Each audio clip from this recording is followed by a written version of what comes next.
여러분 반갑습니다. 오늘 같이 보실 하나님의 말씀은 창세기 40장 1절에서 4절입니다. 그 후에 애굽 왕의 술 맡은 자와 떡 굽는 자가 그들의 주인 애굽 왕에게 범죄한지라. 바로가 그 두 관원장 곧 술 맡은 관원장과 떡 굽는 관원장에게 노하여 그들을 친위대장의 집 안에 있는 옥에 가두니 곧 요셉이 갇힌 곳이라. 친위대장이 요셉에게 그들을 수종들게 하매 요셉이 그들을 섬겼더라. 그들이 갇힌 지 여러 날이라. 아멘.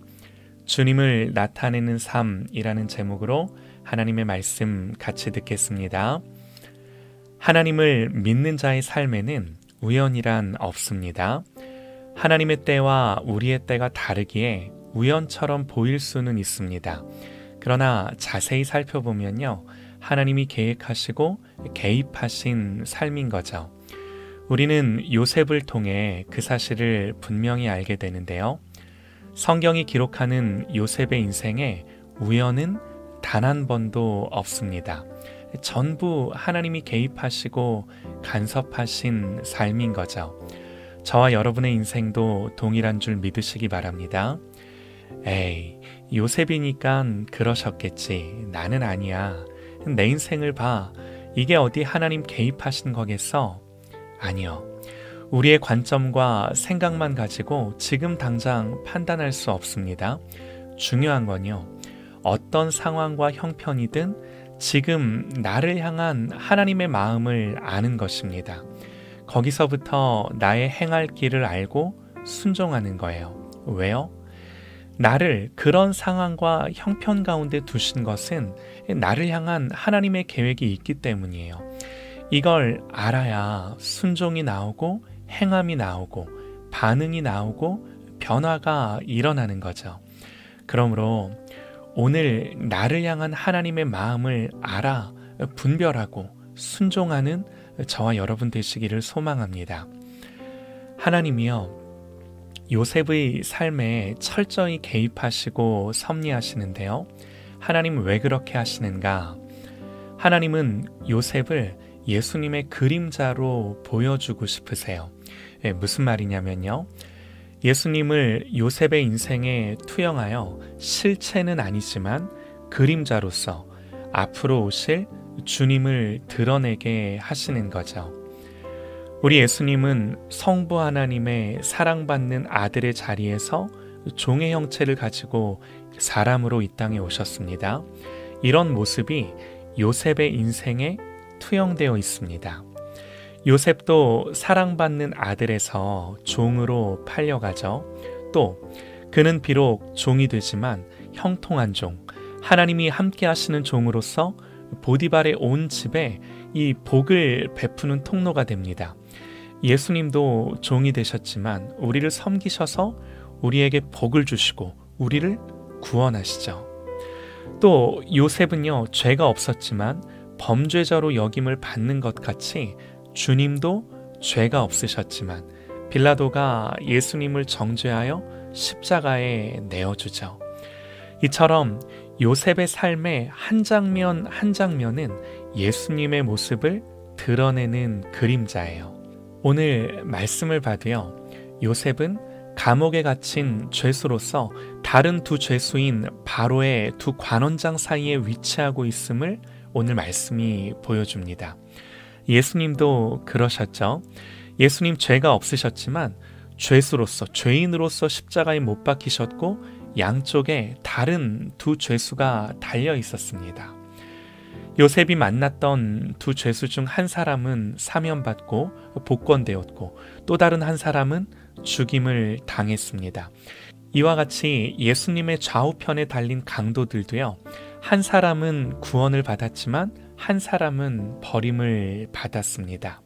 또 요셉은 가장 비참한 자리에서 가장 존귀한 자리로 올려졌는데요.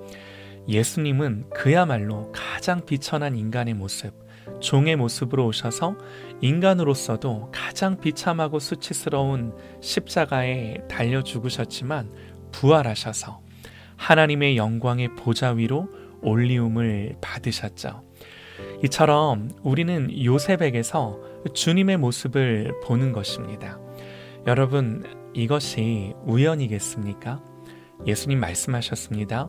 요한복음 5장 39절에 너희가 성경에서 영생을 얻는 줄 생각하고 성경을 연구하거니와 이 성경이 곧 내게 대하여 증언하는 것이니라.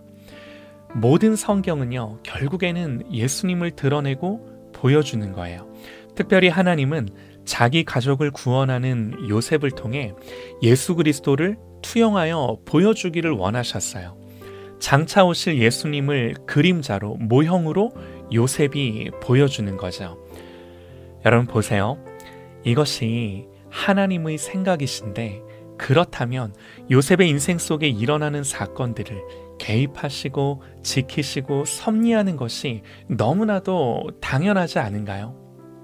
아무리 사소한 것이라도 지키시고 한치의 오차도 없이 하나님이 이루시는 것입니다. 여러분 동일합니다. 하나님은요, 저와 여러분을 통해서도 우리 예수님을 드러내고 싶으시고 보여주고 싶으세요. 우리가 이걸 부인할 수는 없습니다. 이건요, 우리를 향한 명백한 하나님의 뜻입니다. 그렇다면 하나님이 우리의 삶을 개입하시고 섭리하셔서 지키시는 줄 믿으시기 바랍니다. 그러면 여러분, 우리의 삶을 어떻게 지키시겠습니까? 그냥 우리 생각대로 지키시는 것이 아니라 하나님의 뜻과 목적에 부합되게 지키시는 거예요.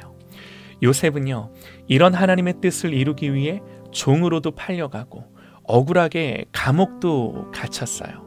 하나님의 놀라운 지혜와 섭리인 줄 믿습니다. 우리는 이 모든 하나님의 하시는 일들 속에서 믿음으로 순종하고 반응하며 하나님 경외함을 더해가는 저와 여러분 되시기를 소망합니다. 종살이를 하더라도, 감옥에서 옥살이를 하더라도 오직 하나님을 경외하며 신뢰하는 것입니다. 여러분, 우리가 이 믿음을 지켜가는 거죠.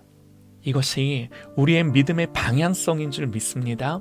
전도서에서요, 하나님께서 행하시는 모든 것은 영원히 있을 것이라 그 위에 더할 수도 없고 그것에서 덜할 수도 없나니 하나님이 이같이 행하심은 사람들이 그의 앞에서 경외하게 하려 하심인 줄을 내가 알았도다. 그럽니다. 아멘입니다.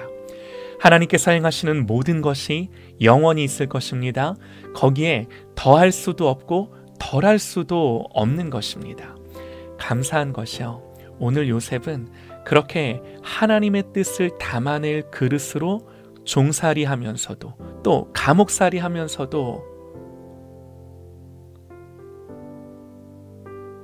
하나님의 그릇으로 빚어지는 거죠.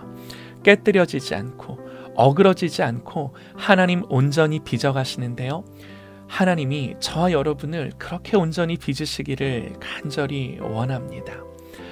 베드로는 고백합니다. 하나님의 능하신 손 아래서 겸손하라. 때가 되면 높이시리라. 오늘도 이 하나님을 더 의지하고 사랑하며 예배하고 순종하는 오직 하나님의 뜻 가운데 우리의 마음을 두는 저 여러분 되시기를 간절히 소망합니다.